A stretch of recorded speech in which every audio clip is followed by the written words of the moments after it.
어머니는 여권도 없으시잖아요. 비행기 탈 줄이나 아세요? 며느리가 비웃었습니다. 사돈이 옆에서 킬킬거렸습니다. 아들은 아무 말도 하지 않았습니다. 저는 손주를 안고 공항 앞에서 그들을 배웅했습니다. 해외여행은 이번이 7번째였습니다. 매번 사돈만 데려갔습니다. 그날 밤 저는 충격적인 것을 발견했습니다. 제 명의의 집이 담보로 잡혀 3억이 빠져나가 있었습니다. 며느리 카톡에는 이런 대화가 있었습니다. 여행 다녀오면 요양원에 집어넣자. 집은 팔아서 오르려 쓰면 돼. 저는 결심했습니다. 비행기가 뜨자마자 변호사를 찾아갔습니다. 그리고 일주일 뒤 엄마!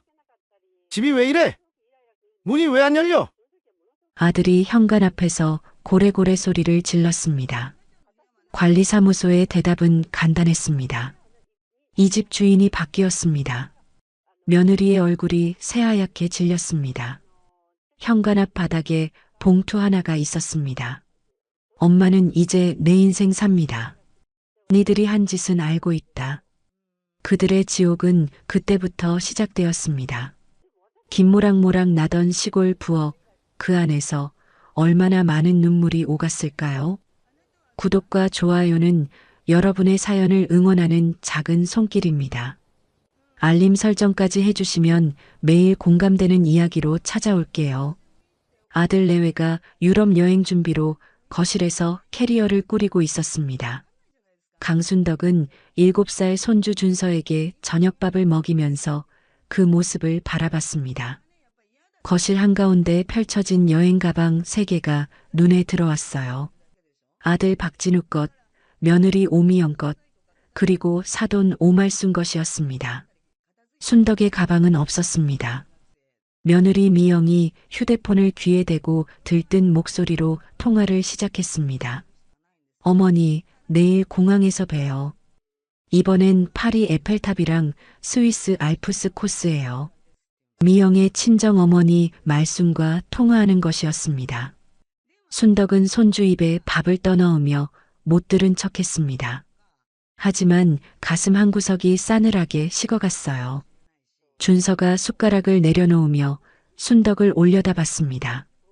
할머니는 안 가요? 순덕은 억지로 미소를 지으며 준서의 머리를 쓰다듬었습니다. 할머니는 준서 봐줘야지. 준서 혼자 두면 안 되잖아. 준서는 고개를 갸웃거리더니 다시 밥을 먹기 시작했습니다.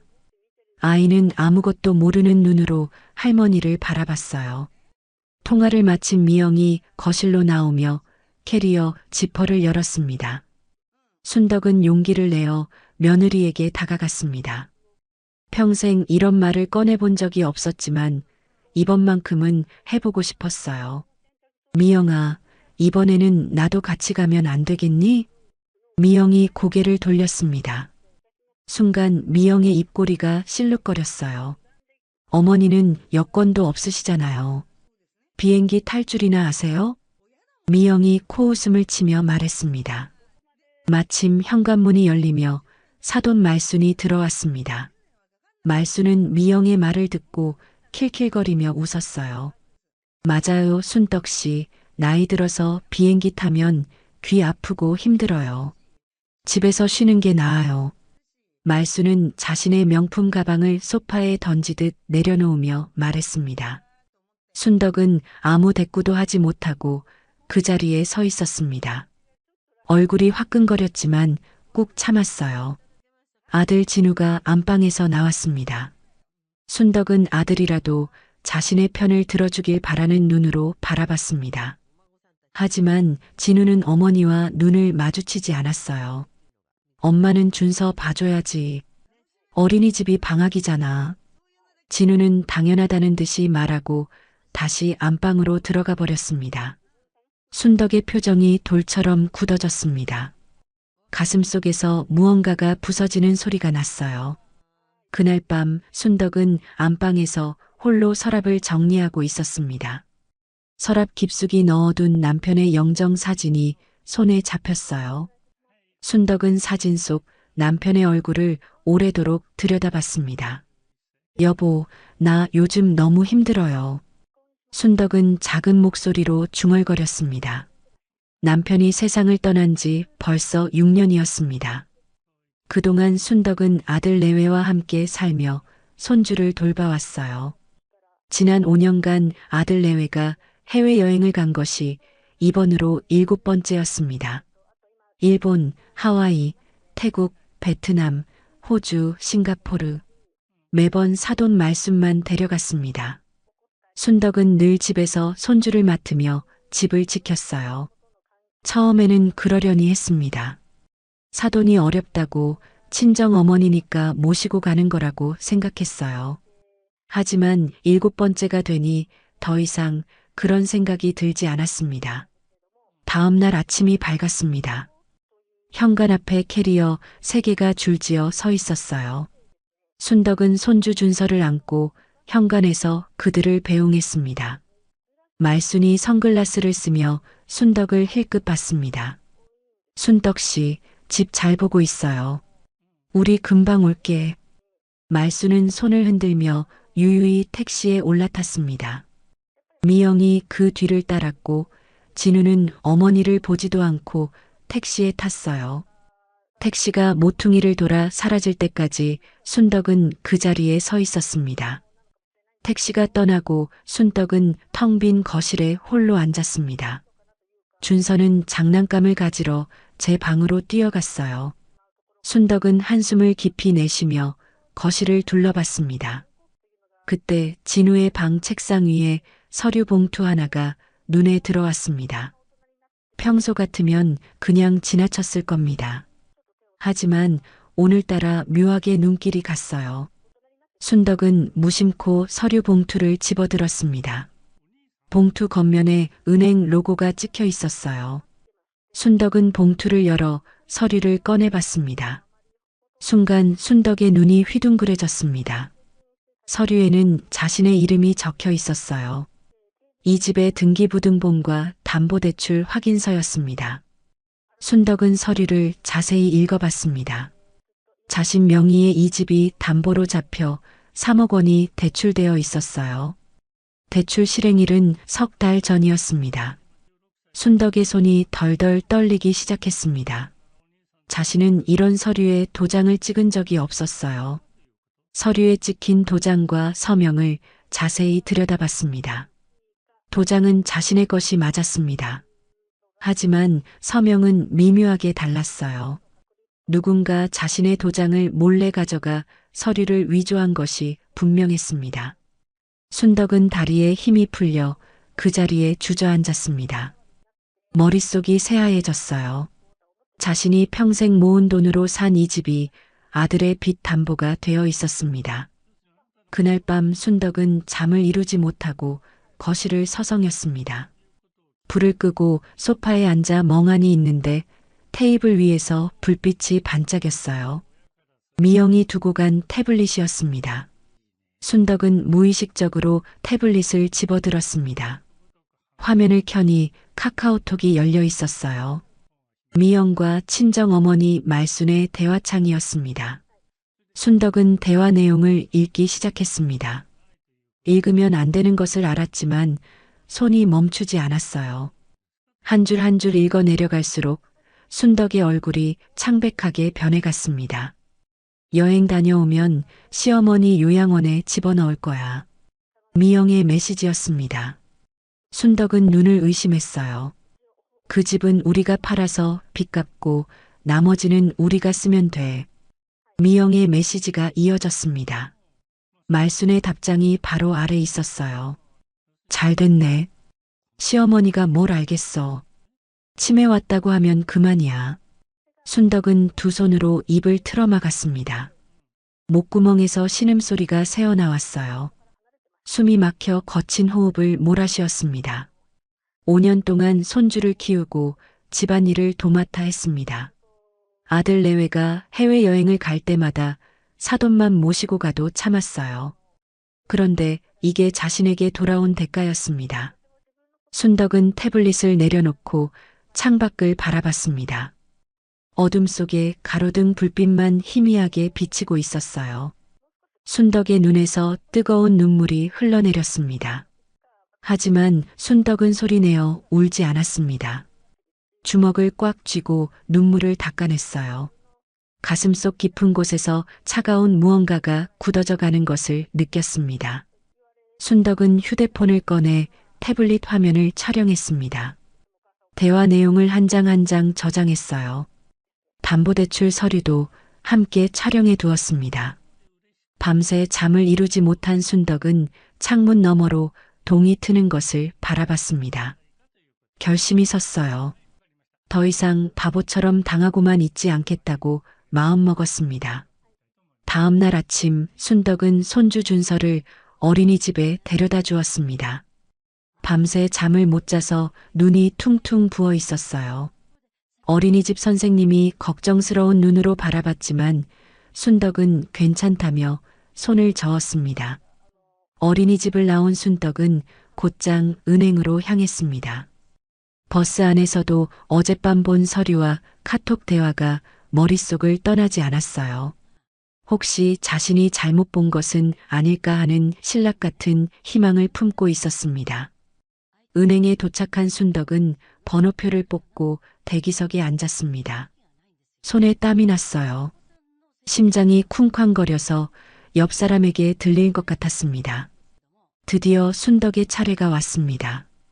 순덕은 창구 직원에게 담보대출 서류를 내밀었어요. 이 대출이 제 명의로 되어 있는데 제가 한 게 아닙니다. 확인 좀 해주세요. 직원이 서류를 받아들고 컴퓨터를 확인했습니다. 잠시 후 직원이 고개를 들었어요. 대출 실행일에 본인이 직접 오셨고 신분증과 도장을 지참하셨습니다. 순덕은 고개를 세차게 저었습니다.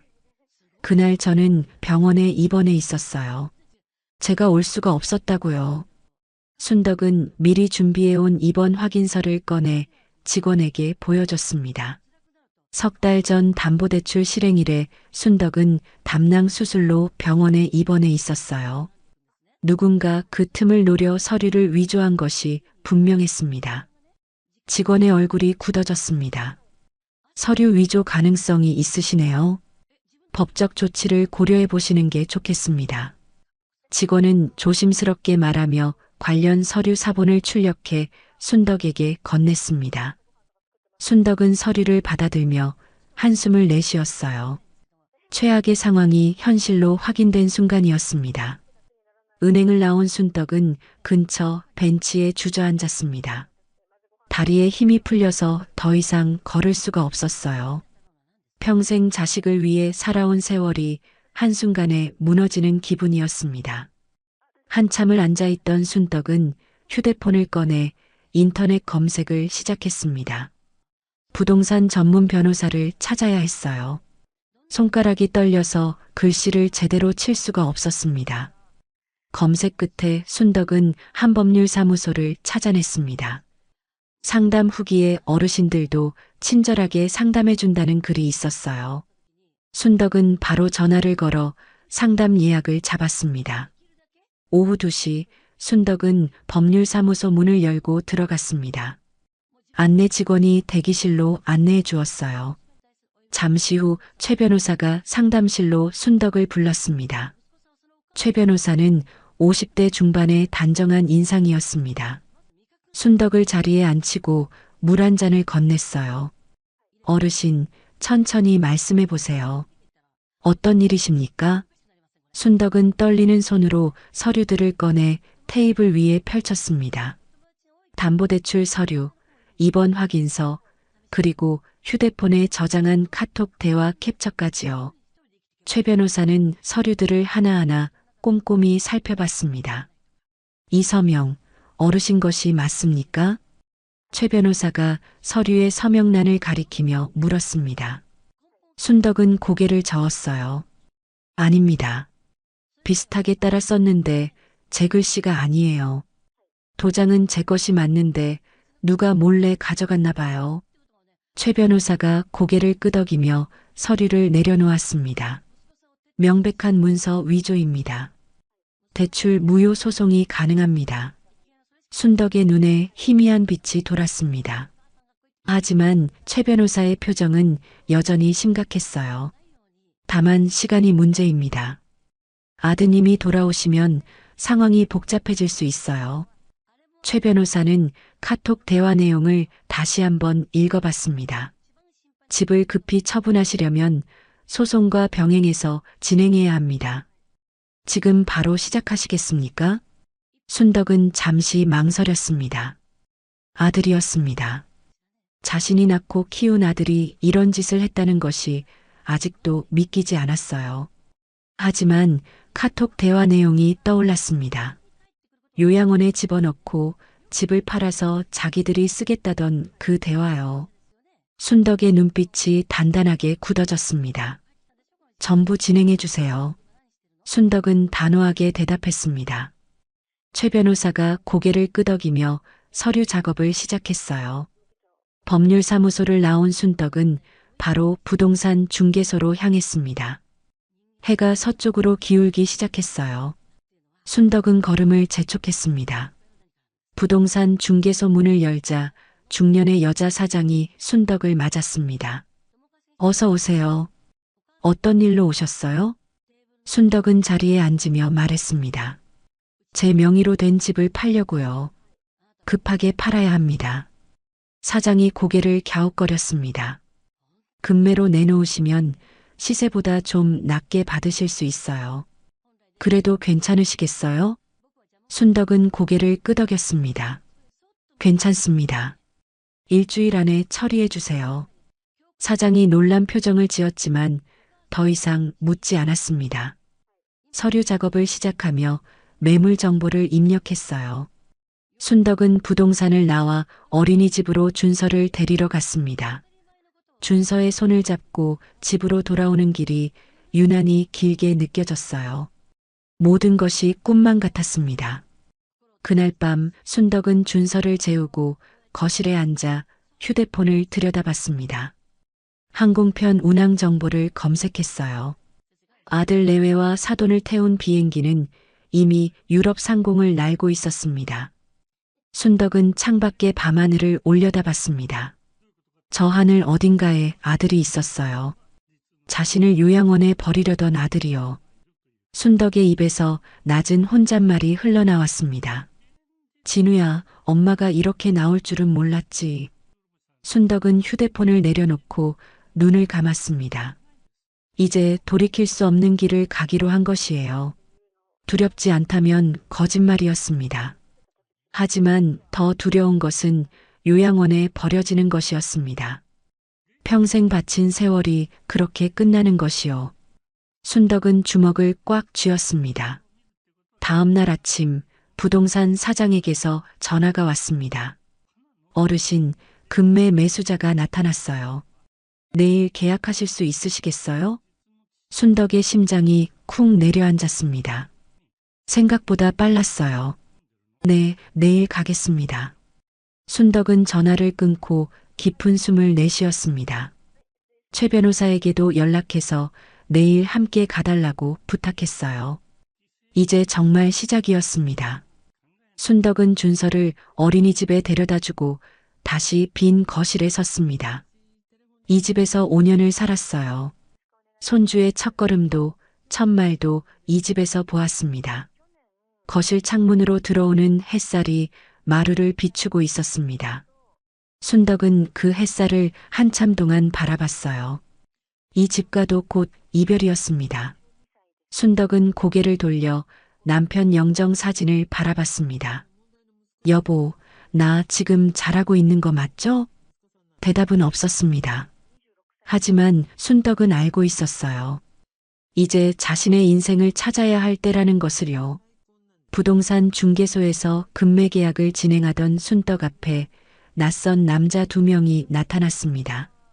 검은 점퍼를 입은 남자들은 험악한 인상이었어요. 중개소 사장이 깜짝 놀라 자리에서 일어났습니다. 박진우 씨 어머니시죠? 덩치 큰 남자가 순덕에게 다가오며 물었습니다. 순덕은 놀란 가슴을 진정시키며 고개를 끄덕였어요. 누구신데요? 남자가 씩 웃으며 주머니에서 종이 한 장을 꺼냈습니다. 아드님한테 빌려준 돈 받으러 왔습니다. 3억 외에 사채로 1억을 더 빌리셨는데 이자가 밀렸어요. 순덕은 눈앞이 캄캄해졌습니다. 은행 대출 3억도 모자라 사채까지 있었던 것이에요. 다리가 후들후들 떨려왔습니다. 남자가 차용증을 순덕 앞에 들이밀었습니다. 아들 진우의 서명이 선명하게 적혀 있었어요. 날짜는 넉 달 전이었습니다. 이 집이 담보니까 못 갚으면 집으로 받겠습니다. 남자의 목소리가 낮고 위협적이었습니다. 순덕의 얼굴이 새하얗게 질렸어요. 그때 부동산 사장이 두 남자 사이에 끼어들었습니다. 저기요, 여기서 이러시면 안 됩니다. 어르신 놀라시잖아요. 사장은 단호한 목소리로 말하며 순덕 앞을 막아섰습니다. 남자들이 사장을 노려봤어요. 사채 담보는 법적 효력이 없어요. 경찰 부를까요? 사장이 휴대폰을 들어보이자 남자들의 표정이 굳어졌습니다. 둘은 서로 눈짓을 나누더니 투덜거리며 중개소를 나갔어요. 연락드릴 테니 기다리고 계세요. 문 밖에서 남자가 소리쳤습니다. 순덕은 그제야 숨을 내쉬었어요. 온몸에 식은땀이 흘러내렸습니다. 사장이 순덕의 손을 잡았습니다. 어르신, 괜찮으세요? 물 좀 드실래요? 순덕은 고개를 끄덕이며 물컵을 받아들었습니다. 손이 떨려서 물이 컵 밖으로 튀었어요. 걱정 마세요. 사채 담보는 법적으로 인정 안 됩니다. 제가 금매 매수자 바로 연결해 드릴게요. 사장의 말에 순덕은 간신히 정신을 차렸습니다. 아들이 사채까지 끌어다 썼다는 사실이 믿기지 않았어요. 도대체 그 많은 돈을 어디에 쓴 것인지 알 수가 없었습니다. 순덕은 바로 최 변호사에게 전화를 걸었습니다. 변호사님, 사채업자들이 찾아왔어요. 아들이 1억을 더 빌렸대요. 최 변호사가 잠시 침묵하다 말했습니다. 더 서두르셔야겠습니다. 오늘 중으로 공증을 받으시죠. 순덕은 전화를 끊고 눈을 질끈 감았습니다. 시간이 없었어요. 아들이 돌아오기 전에 모든 것을 끝내야 했습니다. 한편 그 시각 유럽에서는 진우의 휴대폰이 울렸습니다. 에펠탑 앞에서 기념사진을 찍던 진우가 전화를 받았어요. 사채업자의 목소리가 들려왔습니다. 진우의 표정이 일그러졌습니다. 주변을 살피며 목소리를 낮췄어요. 지금 해외라서 어쩔 수 없다고요.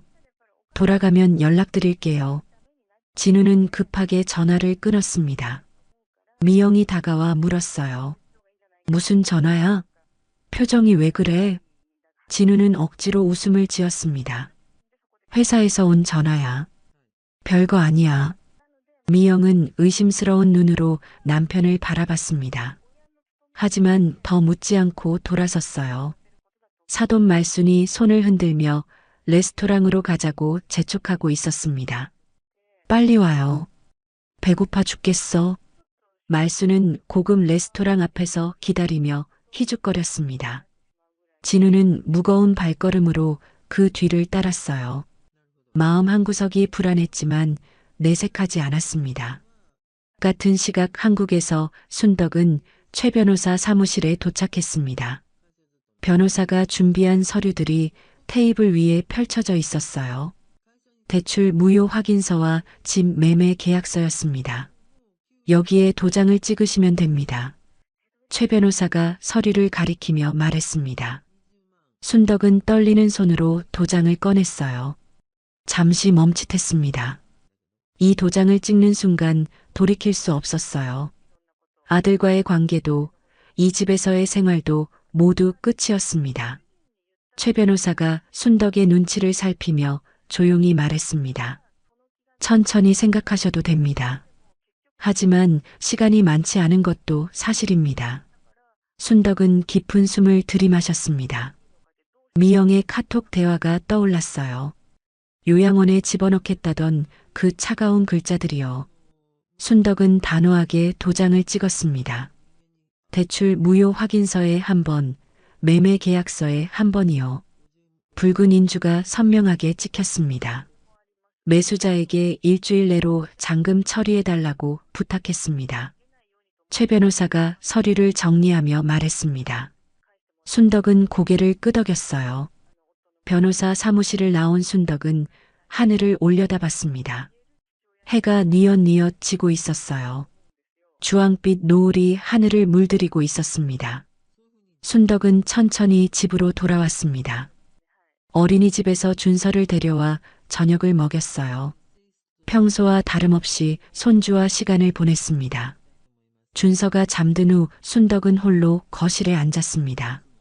남편 영정 사진 앞에 물 한 잔을 올려놓았어요. 여보, 나 이제 그만 바보짓 끝내려고 해요. 순덕은 나지막이 중얼거렸습니다. 영정 사진 속 남편은 온화하게 웃고 있었어요. 순덕은 휴대폰을 꺼내 오랜 친구의 번호를 눌렀습니다. 신호음이 2번 울리고 반가운 목소리가 들려왔어요. 여보세요? 고향 친구 김복자였습니다. 순덕은 울컥 눈물이 날 것 같았어요. 복자야, 나야. 순덕이. 복자가 반가워하는 소리가 들렸습니다. 아이고, 이게 얼마만이야. 무슨 일이야? 순덕은 잠시 망설이다가 입을 열었습니다. 복자야, 나 내려가도 되겠니? 서울에서 더 이상 못 살겠어. 복자가 걱정스러운 목소리로 물었습니다. 무슨 일인데 그래? 아들네랑 무슨 일 있어? 순덕은 대답 대신 한숨을 내쉬었습니다. 전화기 너머로 복자의 숨소리가 들렸어요. 알았어. 뭔 일인지는 와서 얘기해. 내 방 비워놨어. 당장 와. 복자의 따뜻한 목소리에 순덕의 눈에서 눈물이 흘러내렸습니다. 오랜만에 느껴보는 따스함이었어요. 고마워, 복자야. 정리되는 대로 내려갈게. 전화를 끄는 순덕은 창밖을 바라봤습니다. 서울의 밤하늘에는 별이 보이지 않았어요. 고향 마을의 별이 가득한 밤하늘이 떠올랐습니다. 순덕은 자리에서 일어나 안방으로 들어갔습니다. 옷장 깊숙이 넣어둔 작은 상자를 꺼냈어요. 남편과의 추억이 담긴 사진들이었습니다. 젊은 시절 남편과 함께 운영했던 식당 사진도 있었습니다. 손때 묻은 행주를 두른 두 사람이 환하게 웃고 있었어요. 순덕의 입가에 미소가 번졌습니다. 그 시절로 돌아갈 수는 없었습니다. 하지만 새로운 시작을 할 수는 있었어요. 순덕은 사진을 품에 안고 조용히 눈을 감았습니다. 일주일 후 잔금을 받은 순덕은 5년간 살던 집에서 짐을 정리했습니다. 가져갈 것은 많지 않았어요. 옷가지 몇 벌과 남편의 영정사진, 그리고 추억이 담긴 사진첩뿐이었습니다. 순덕은 박스 3개에 짐을 담았습니다. 아들 내외의 물건은 손대지 않았어요. 그들의 옷, 가전제품, 가구 모두 그대로 두었습니다. 마지막으로 순덕은 현관 앞에 봉투 하나를 놓았습니다. 봉투 안에는 쪽지 한 장이 들어 있었어요. 순덕은 펜을 들고 천천히 글씨를 썼습니다. 엄마는 이제 내 인생 삽니다. 니들이 한 짓은 알고 있다. 순덕은 펜을 내려놓고 쪽지를 봉투에 넣었습니다. 더 이상 할 말이 없었어요. 5년간의 세월이 이 한 줄로 끝나는 것이었습니다. 순덕은 손주 준서를 데리고 남편의 사촌 누나인 고모할머니 댁으로 향했습니다. 고모할머니는 서울 외곽에 살고 있었어요. 미리 전화로 사정을 말씀드려 놓은 터였습니다. 고모할머니 댁 앞에서 순덕은 준서를 내려다봤습니다. 준서는 영문도 모른 채 할머니의 손을 꼭 잡고 있었어요. 할머니, 어디 가요? 나도 같이 가면 안 돼요? 준서의 맑은 눈이 순덕을 올려다봤습니다. 순덕의 가슴이 찢어지는 것 같았어요. 준서야, 할머니가 잠깐 멀리 다녀올 일이 있어. 고모 할머니랑 며칠만 있어. 순덕은 애써 미소를 지으며 준서의 머리를 쓰다듬었습니다. 눈물이 나올 것 같아서 고개를 돌렸어요. 고모 할머니가 현관문을 열고 나왔습니다. 이른이 넘은 고모 할머니는 순덕의 손을 꼭 잡았어요. 순덕아, 걱정 마. 내가 준서 잘 돌볼게. 순덕은 고모 할머니께 깊이 고개를 숙였습니다. 감사합니다, 고모님. 나쁜 할머니라고 생각하시겠지만 저도 이제 제 인생 살아야 할 것 같아요. 고모 할머니가 순덕의 등을 토닥였습니다. 무슨 소리야? 내가 얼마나 고생했는지 다 알아. 이제 내 인생 좀 살아. 순덕은 준서를 마지막으로 꼭 안아주었습니다. 준서의 작은 몸에서 비누 냄새가 났어요. 이 아이만은 원망하지 않았습니다. 시외버스 터미널에 도착한 순덕은 고향행 버스표를 끊었습니다. 30년 만에 돌아가는 고향이었어요. 버스에 오르는 발걸음이 무겁기도 하고 가볍기도 했습니다. 창밖으로 서울 풍경이 스쳐 지나갔습니다. 높은 빌딩들, 빽빽한 아파트들, 분주한 사람들이요. 순덕은 그 풍경을 오래도록 바라봤습니다. 3시간을 달려 버스가 고향 마을 정류장에 멈췄습니다. 순덕이 버스에서 내리자 익숙한 냄새가 코끝을 스쳤어요. 흙냄새와 풀냄새가 섞인 고향의 공기였습니다. 야, 순덕아. 마을 입구에서 김복자가 손을 흔들며 달려왔습니다. 복자는 순덕을 덥석 끌어안았어요. 이 뚱딴지야, 몇 년 만이야. 복자의 품에서 순덕은 그만 눈물을 터뜨리고 말았습니다. 참고 참았던 눈물이 한꺼번에 쏟아졌어요. 복자는 아무 말 없이 친구의 등을 쓸어주었습니다. 울어, 울어. 실컷 울고 나면 속이 풀려. 복자는 순덕을 달래며 마을 안쪽으로 이끌었습니다. 좁은 골목길을 지나 작은 분식집 앞에 섰어요. 간판에는 복자네 분식이라고 적혀 있었습니다. 여기가 내 가게야. 2층에 방이 있는데 내가 써. 복자가 가게 문을 열며 말했습니다. 순덕은 작지만 정갈한 가게 내부를 둘러봤어요. 테이블 4개가 놓인 아담한 공간이었습니다. 2층으로 올라가니 작은 방이 하나 있었습니다. 창문으로 마을 뒷산이 보였어요. 순덕은 짐을 내려놓고 창밖을 바라봤습니다. 복자야, 정말 고마워. 어떻게 이 은혜를 갚아야 할지 모르겠다. 복자가 손을 내저었습니다. 무슨 은혜야? 우리가 몇 년 친군데. 복자는 순덕을 방에 앉히고 따뜻한 차를 내왔습니다. 순덕은 차를 한 모금 마시며 한숨을 내쉬었어요. 복자야, 나 여기서 다시 시작하고 싶어. 뭐라도 하면서 살고 싶어. 복자의 눈이 반짝였습니다. 잘 됐다. 나 혼자 이 가게 하기 힘들었어. 같이 하자. 순덕이 놀란 눈으로 복자를 바라봤습니다. 내가 뭘 도와줄 수 있겠어? 복자가 씩 웃었습니다. 야, 내 칼국수 손맛 잊었어? 학교 다닐 때 내가 만든 칼국수 얼마나 맛있었는데. 순덕도 모르게 입가에 미소가 번졌습니다. 젊은 시절 남편과 함께 식당을 운영했던 기억이 떠올랐어요. 그래, 한번 해볼게. 못하면 어떡하지? 복자가 순덕의 어깨를 툭 쳤습니다. 못하면 어때? 우리 나이에 뭐가 무서워? 그날 밤 순덕은 오랜만에 편하게 잠들었습니다. 창문 틈으로 들어오는 바람이 시원했어요. 서울에서의 악몽 같은 날들이 조금씩 멀어지는 기분이었습니다. 같은 시각 인천공항에 아들 진우와 미영, 사돈 말순이 도착했습니다. 유럽 여행을 마치고 돌아온 그들은 피곤한 기색이 역력했어요. 하지만 집에 가면 편히 쉴 수 있을 거라 생각했습니다. 집 앞에 도착한 진우가 현관 비밀번호를 눌렀습니다. 그런데 문이 열리지 않았어요. 진우는 다시 한번 번호를 눌러봤습니다. 왜 안 열리지? 미영이 짜증스러운 목소리로 물었습니다. 비밀번호 틀린 거 아니야? 진우가 고개를 저었습니다. 아니야, 맞게 눌렀는데. 말순이 캐리어를 끌며 투덜거렸습니다. 빨리 좀 열어. 피곤해 죽겠어. 진우는 관리사무소에 전화를 걸었습니다. 잠시 후 진우의 얼굴이 새하얗게 질렸어요. 뭐라고요? 주인이 바뀌었다고요? 진우의 목소리가 떨렸습니다. 미영이 남편의 팔을 잡아 끌었어요. 무슨 소리야?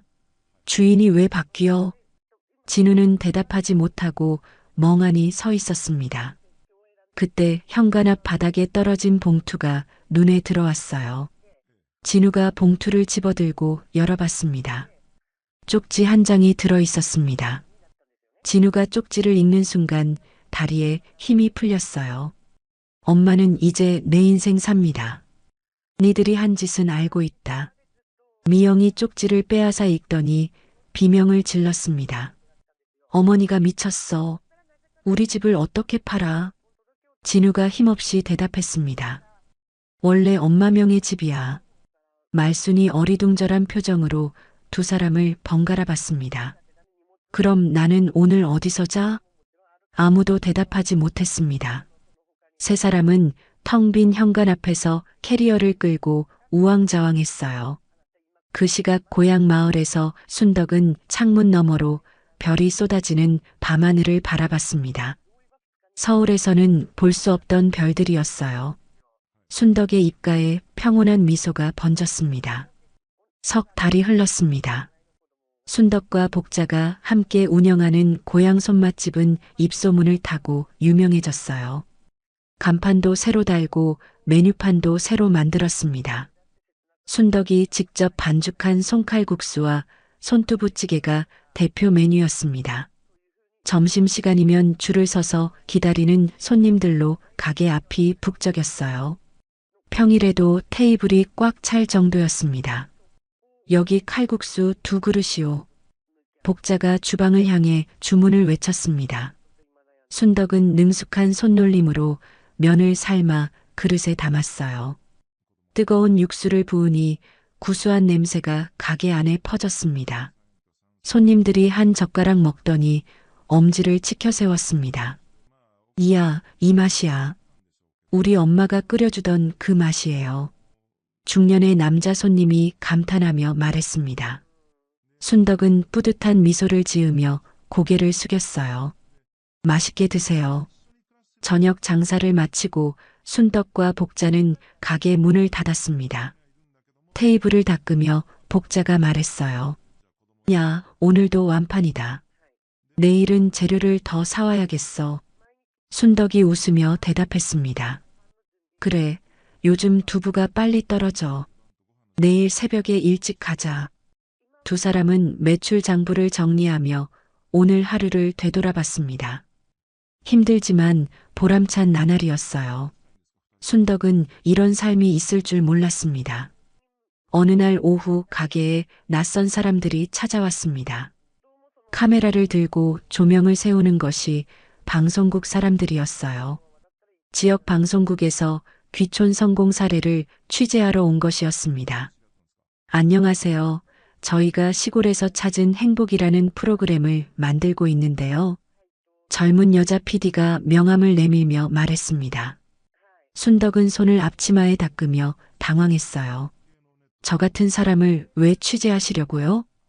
PD가 환하게 웃었습니다. 어르신 이야기가 많이 알려졌어요. 69세에 새 출발하셔서 식당을 성공시키셨다면서요. 순덕은 쑥스러워하며 복자를 바라봤습니다. 복자가 순덕의 등을 밀었어요. 야, 이런 기회가 어딨어. 인터뷰해. 카메라가 돌아가고 순덕은 처음엔 어색했습니다. 하지만 PD의 질문에 답하다 보니 점점 편해졌어요. 이 나이에 새 출발할 수 있다는 걸 보여주고 싶었어요. 순덕은 카메라를 똑바로 바라보며 말했습니다. 젊은 사람들만 꿈을 꿀 수 있는 게 아니에요. 우리도 할 수 있어요. PD가 고개를 끄덕이며 감동한 표정을 지었습니다. 인터뷰가 끝나고 방송팀이 떠난 후 복자가 순덕의 손을 잡았어요. 순덕아, 너 진짜 멋있었어. 순덕은 부끄러운 듯 고개를 숙였습니다. 에이, 무슨 멋이야. 그냥 솔직하게 말한 것뿐이야. 방송이 나간 후 전국에서 문의 전화가 쏟아졌습니다. 가맹점을 내고 싶다는 연락도 여러 통 왔어요. 순덕과 복자는 밤새 행복한 고민에 빠졌습니다. 우리가 이렇게까지 될 줄 몰랐지? 복자가 웃으며 말했습니다. 순덕도 따라 웃었어요. 그러게 꿈만 같아. 순덕은 번 돈의 일부를 마을에 기부하기로 했습니다. 어르신들을 위한 무료 경로 식당을 일주일에 한 번 열기로 한 것이에요. 마을 이장이 직접 찾아와 감사 인사를 전했습니다. 순덕 씨 덕분에 마을이 활기를 찾았어요. 정말 고맙습니다. 이장이 순덕의 손을 꼭 잡으며 말했습니다. 순덕은 손을 내저었어요. 아이고, 제가 뭘 했다고요. 저야말로 마을에서 새 삶을 얻은 거예요. 마을 주민들은 순덕을 마을 공로자로 추대했습니다. 순덕은 쑥스러워하면서도 가슴 한구석이 뜨거워졌어요. 평생 이런 대접을 받아본 적이 없었습니다. 한편 서울에서는 상황이 완전히 달랐습니다. 진우와 미영, 사돈 말수는 좁은 월세방에서 함께 살고 있었어요. 방 2칸짜리 빌라였습니다. 말순이 소파에 앉아 불평을 늘어놓았습니다. 이렇게 좁은 데서 어떻게 살아? 나 허리 아파 죽겠어. 미영이 짜증스러운 표정으로 대꾸했습니다. 저도 힘들어요, 엄마. 좀 참아요. 말순이 목소리를 높였습니다. 내가 이런 대접 받으려고 딸을 시집 보냈냐? 미영의 얼굴이 일그러졌습니다. 모녀 사이에 팽팽한 긴장감이 흘렀어요. 진우는 방 안에서 그 소리를 듣고 있었습니다. 회사 구조조정 명단에 이름이 오른 뒤로 매일이 불안했어요. 언제 잘릴지 모르는 상황이었습니다. 어느 날 밤 진우는 우연히 인터넷에서 어머니의 방송 영상을 발견했습니다. 지역 방송이 유튜브에 올라와 있었어요. 진우는 영상을 클릭했습니다. 화면 속에서 순덕이 환하게 웃고 있었습니다. 깔끔한 앞치마를 두르고 칼국수를 만드는 모습이었어요. 손님들에게 둘러싸여 행복해 보였습니다. 이 나이에 새 출발할 수 있다는 걸 보여주고 싶었어요. 어머니의 목소리가 화면에서 흘러나왔습니다. 진우의 눈에 눈물이 고였어요. 자신이 무엇을 잃었는지 그제야 알 것 같았습니다. 어머니의 희생을 당연하게 여겼던 지난 날들이 떠올랐어요. 진우는 휴대폰을 꽉 쥔 채 한참을 멍하니 앉아 있었습니다. 엄마한테 연락해 볼까? 진우가 거실로 나와 미영에게 말했습니다. 미영이 눈을 치켜떴어요. 뭐, 지금 그게 중요해? 진우가 고개를 끄덕였습니다. 엄마한테 사과하고 싶어? 미영이 코웃음을 쳤습니다. 사과는 무슨 사과야? 그 집 다시 뺏어와야지. 우리 돈으로 산 거잖아. 진우의 표정이 굳어졌습니다. 우리 돈이 아니야. 엄마 돈이었어. 미영이 아무 말도 하지 못했습니다. 진우는 고개를 떨구고 방으로 들어가 버렸어요. 그날 밤 고향 마을에서 순덕은 뒷산에 올랐습니다. 복자와 함께 저녁 산책을 하는 것이 요즘 일과였어요. 산 정상에서 바라본 하늘에는 별이 가득했습니다. 복자야, 나 요즘 너무 행복해서 무서워. 순덕이 하늘을 올려다보며 말했습니다.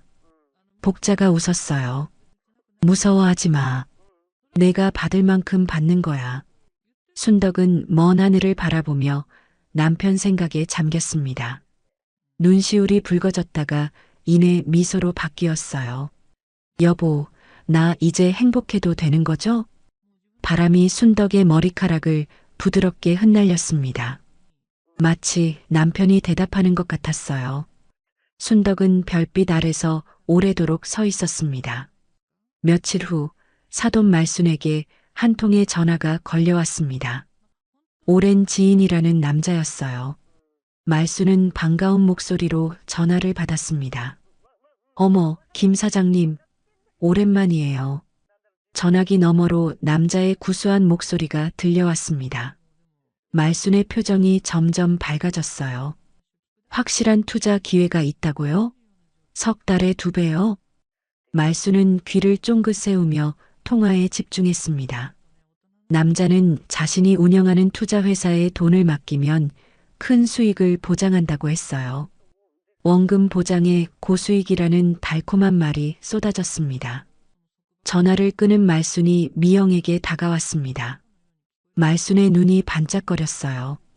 미영아, 대박날 기회가 왔어. 미영이 고개를 갸웃거렸습니다. 무슨 기회요, 엄마? 말순이 목소리를 낮추며 말했습니다. 김 사장이라고 내 오랜 지인인데 투자하면 석 달에 2배가 된대. 내가 노후자금 5천만 원 넣을 테니까 너희도 좀 보태라. 미영의 눈이 커졌습니다. 요즘 생활이 빠듯했던 터라 귀가 솔깃했어요. 정말요? 확실한 거예요? 말순이 자신있게 고개를 끄덕였습니다. 내가 아는 사람이야. 믿을만해. 미영은 남편 진우에게 이 이야기를 전했습니다. 진우는 고개를 세차게 저었어요. 안 돼. 그런 건 사기일 확률이 높아. 미영이 목소리를 높였습니다. 지금 우리 형편이 어떤데 그래. 뭐라도 해야지. 말순도 가세했습니다. 맞아, 사위. 이렇게 좋은 기회를 왜 놓쳐? 돈 좀 벌어서 이 좁은 데서 나가야지. 진우는 2 사람의 압박에 시달렸습니다. 매일 밤 잠을 이루지 못했어요. 하지만 아내와 장모의 성화에 결국 무릎을 꿇었습니다. 진우는 회사에서 퇴직금 담보대출을 받았습니다. 7천만 원이었어요. 그 돈을 말순에게 건넸습니다. 말순은 총 1억 2천만 원을 김 사장에게 송금했습니다. 자신의 노후자금 5천만 원과 진우에게 받은 7천만 원을 합친 금액이었어요. 말순은 벌써 큰 돈을 벌 생각에 들떠 있었습니다. 석 달만 기다려. 우리 부자 된다. 말순이 자신만만하게 말했습니다. 미영도 기대에 부풀었어요. 진우만 불안한 표정으로 창밖을 바라봤습니다. 일주일이 지났습니다. 말순이 김 사장에게 전화를 걸었지만 연결되지 않았어요. 처음엔 바쁜가 보다 생각했습니다. 이틀이 더 지나도 전화는 받지 않았습니다. 말순의 얼굴에 불안한 기색이 떠올랐어요. 손이 떨리기 시작했습니다.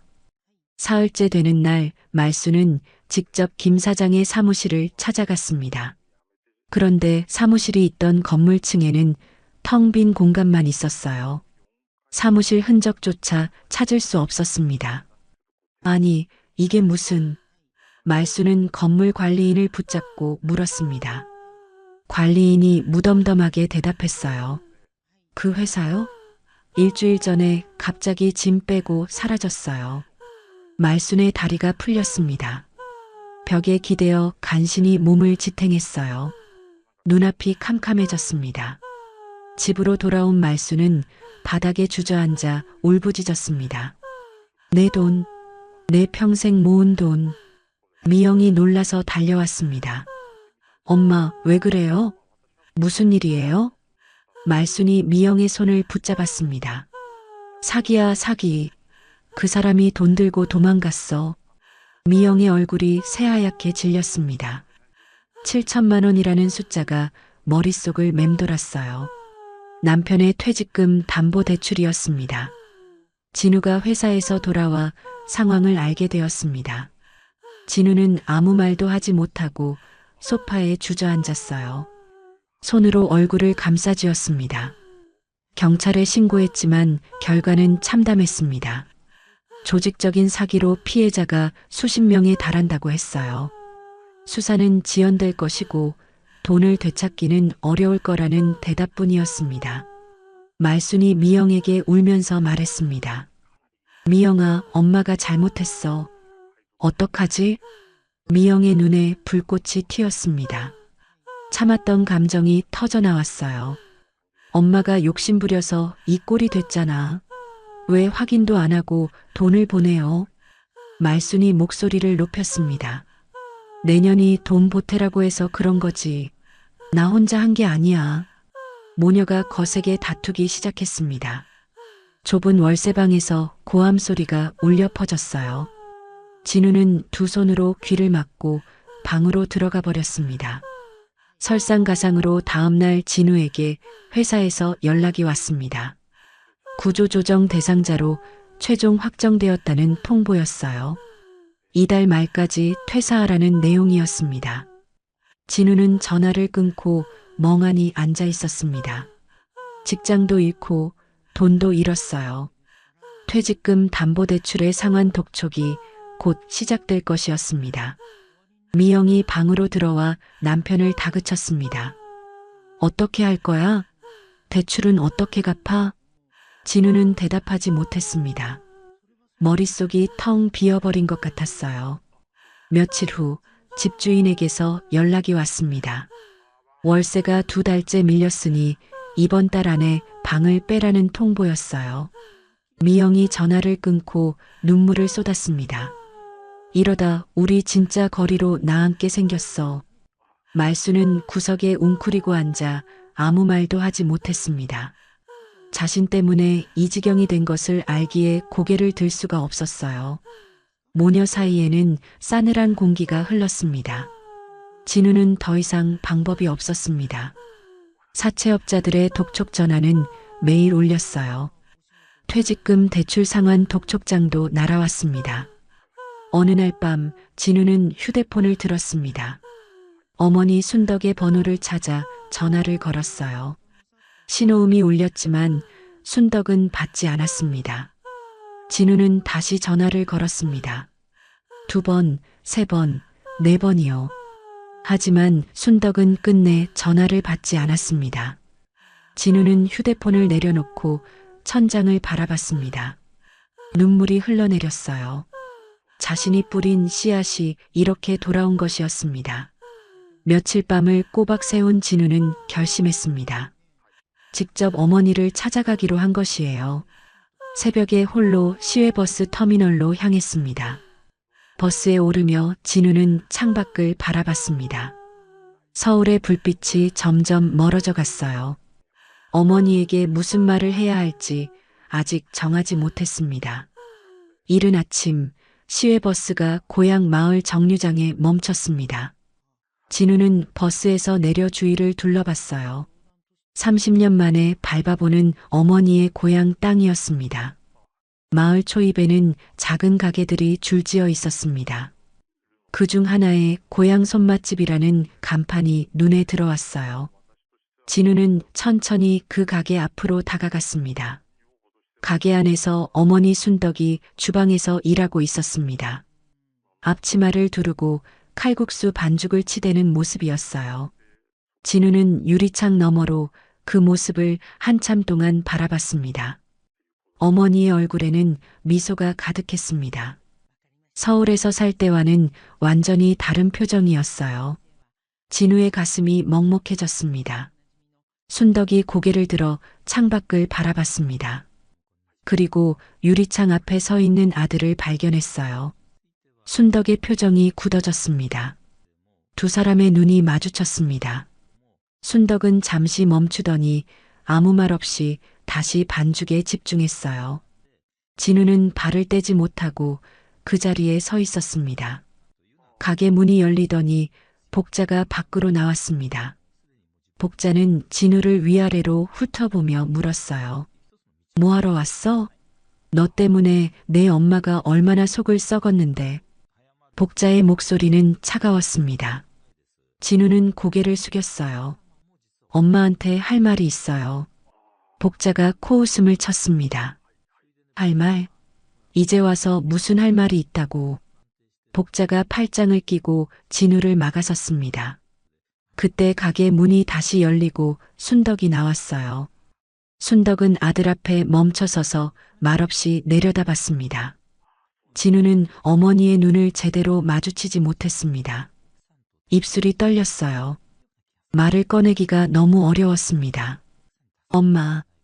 진우가 간신히 입을 열었습니다. 그리고 그 자리에서 무릎을 꿇었어요. 가게 앞을 지나던 마을 사람들이 놀라서 발걸음을 멈췄습니다. 엄마, 죄송합니다. 진우가 고개를 조아리며 말했습니다. 목소리가 갈라졌어요. 제가 잘못했어요. 용서해 주세요. 순덕은 아무 말 없이 아들을 내려다봤습니다. 표정에는 아무런 감정도 드러나지 않았어요. 복자가 옆에서 불안하게 지켜봤습니다. 뭐가 미안한데? 순덕이 차갑게 물었습니다.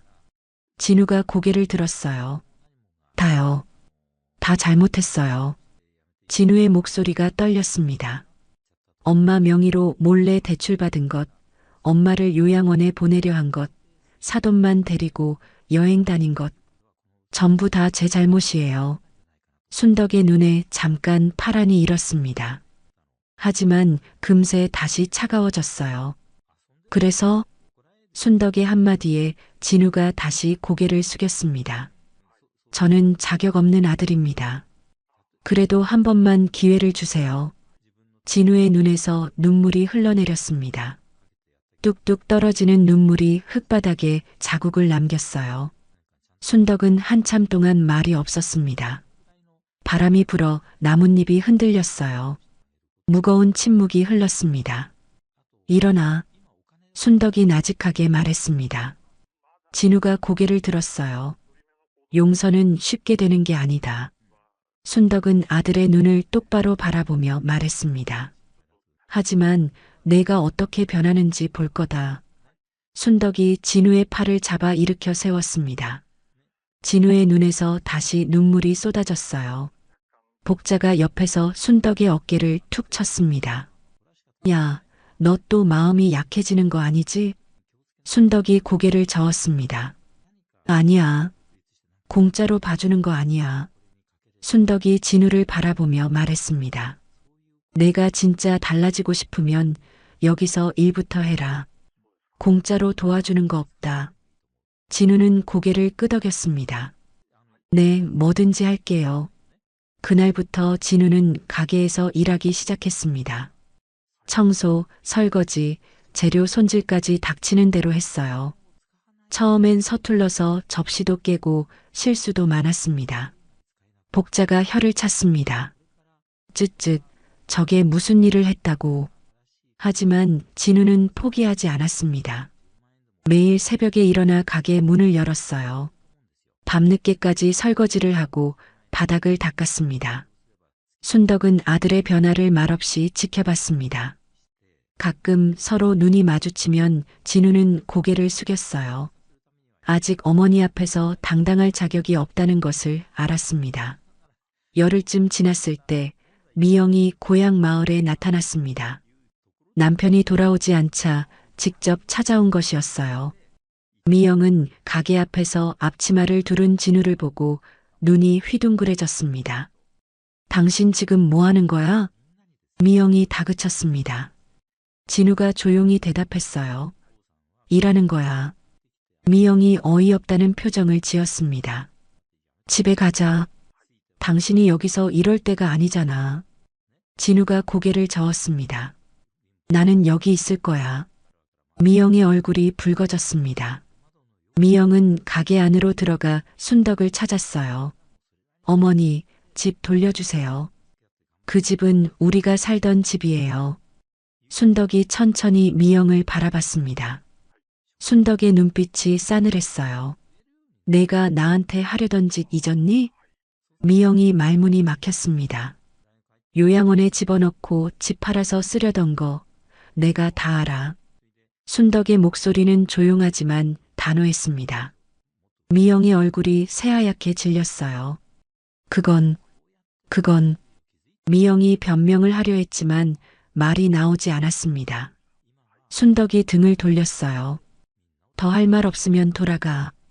미영은 남편을 바라봤습니다. 진우가 조용히 말했어요. 미영아, 돌아가. 나는 여기 있을 거야. 미영의 눈에 눈물이 차올랐습니다. 분노와 배신감이 뒤섞인 표정이었어요. 좋아, 그럼 우리 끝이야. 미영이 가방에서 서류 봉투를 꺼내 진우에게 던졌습니다. 이혼 서류였어요.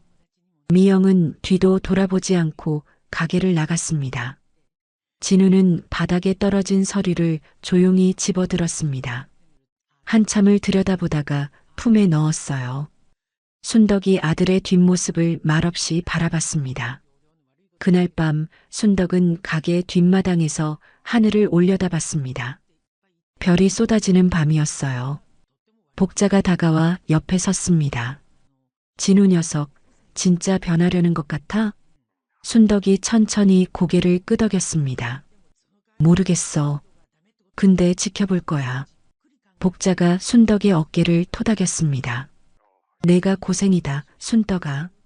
순덕은 미소를 지었습니다. 아들이 진심으로 변하길 바라는 마음이 있었어요. 하지만 쉽게 믿기엔 상처가 너무 깊었습니다. 1년이 흘렀습니다. 진우는 이혼 절차를 마무리하고 고향 마을에 완전히 정착했어요. 이제는 고향 손맛집의 배달과 재료 관리를 도맡아 하고 있었습니다. 아침마다 진우는 새벽 5시에 일어났습니다. 시장에서 신선한 재료를 사오고 가게 문을 열었어요. 어머니보다 먼저 일어나 준비하는 것이 일과가 되었습니다. 순덕은 아들의 변화를 지켜보며 조금씩 마음을 열어갔습니다. 예전처럼 다정하게 대하지는 않았어요. 하지만 가끔 아들의 밥그릇에 반찬을 더 얹어주곤 했습니다. 어느 날 점심 손님이 몰려들어 가게가 정신없이 바빴습니다. 진우가 능숙하게 주문을 받고 음식을 나르는 모습을 복자가 바라봤어요. 야, 순덕아, 저 녀석 이제 완전 식당 사장 다 됐네. 복자가 웃으며 말했습니다. 순덕도 모르게 입꼬리가 올라갔어요. 그래도 아직 멀었어. 순덕이 퉁명스럽게 대답했지만 눈가에는 미소가 번졌습니다. 복자가 팔꿈치로 순덕을 쿡 찔렀어요. 에이, 좋으면서. 한편 서울에서는 상황이 완전히 달라져 있었습니다. 사돈 말수는 사기 사건 후유증과 스트레스로 건강이 악화되었어요. 결국 요양병원에 입원하게 되었습니다. 미영은 홀로 친정 어머니를 돌보며 힘겨운 나날을 보내고 있었습니다. 이혼 후 받을 재산도 없었고 직장도 구하지 못했어요. 좁은 원룸에서 근근히 생활하고 있었습니다.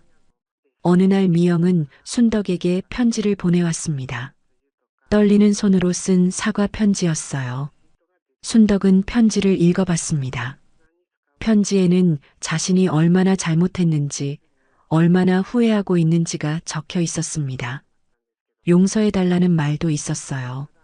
순덕은 편지를 끝까지 읽고 서랍 속에 넣었습니다. 답장을 보내지는 않았습니다. 아직은 용서할 마음이 생기지 않았어요. 하지만 그 편지를 버리지도 않았습니다. 손주 준서는 방학 때마다 고향에 내려와 할머니와 시간을 보냈습니다. 고모 할머니 댁에서 잘 지내고 있었지만 할머니 순덕이 그리웠어요. 준서는 고향에 오면 할머니 곁을 떠나지 않았습니다. 할머니, 나 칼국수 만드는 거 배우고 싶어요. 준서가 반짝이는 눈으로 말했습니다. 순덕은 손주의 머리를 쓰다듬으며 웃었어요. 그래, 할머니가 가르쳐 줄게. 순덕은 준서에게 반죽하는 법을 알려주었습니다. 작은 손으로 밀가루를 치대는 준서의 모습이 사랑스러웠어요. 진우도 옆에서 그 모습을 지켜보며 미소를 지었습니다. 아빠도 할 줄 알아요? 준서가 아버지를 올려다보며 물었습니다. 진우가 쑥스럽게 대답했어요. 아빠는 이제 막 배우는 중이야. 순덕이 콧바람을 불었습니다.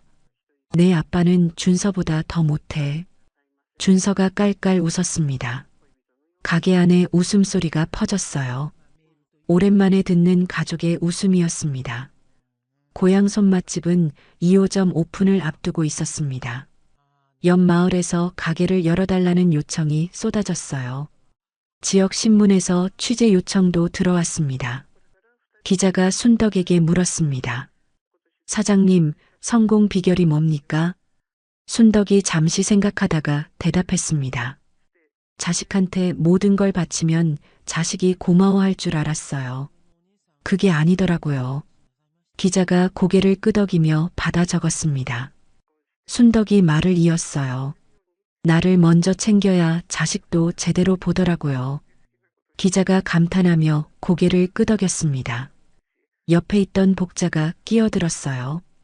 이 친구가 처음 왔을 땐 우울해 죽겠다 싶었는데 지금은 내가 기빨려요. 복자가 농담을 던지자 순덕이 복자의 어깨를 치며 웃었습니다. 기자도 따라 웃었어요.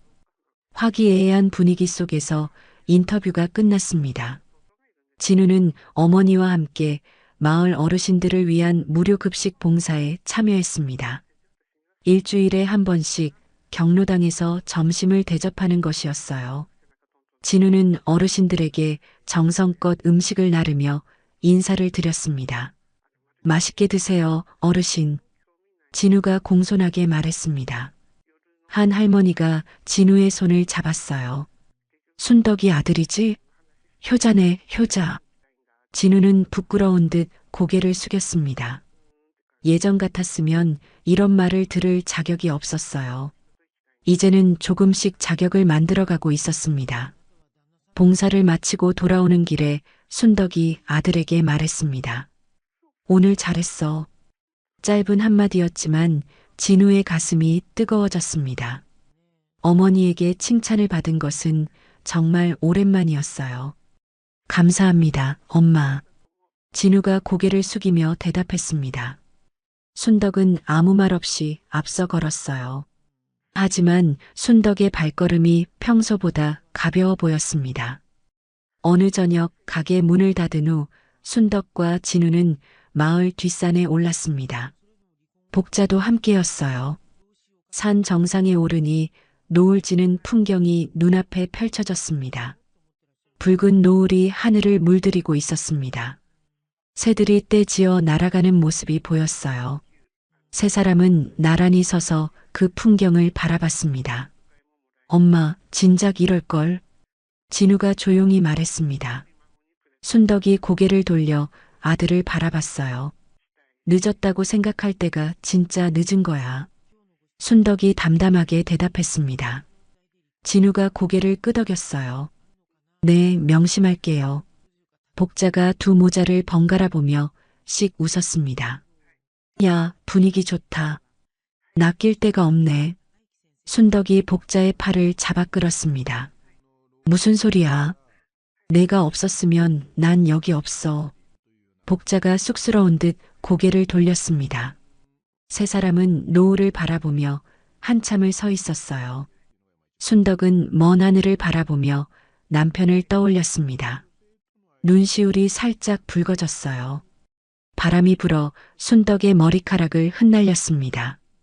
여보, 나 이제 괜찮아요. 순덕이 작게 중얼거렸습니다. 하늘에서 남편이 웃고 있는 것 같았어요. 순덕은 눈물을 닦고 환하게 웃었습니다. 진우와 복자도 따라 웃었어요. 세 사람은 나란히 산을 내려오기 시작했습니다. 해가 지고 어둠이 내려앉았습니다. 마을에는 하나둘 불이 켜졌어요. 고향 손맛집 간판에도 불이 들어왔습니다. 순덕은 가게 앞에 서서 간판을 올려다봤습니다. 이 작은 가게가 자신에게 새 삶을 선물해 주었어요. 순덕의 입가에 평온한 미소가 번졌습니다. 내일도 모레도 이 가게의 불은 꺼지지 않을 것입니다. 순덕의 새로운 인생은 이제 막 시작이었어요. 따뜻한 국물처럼 든든한 내일이 기다리고 있었습니다.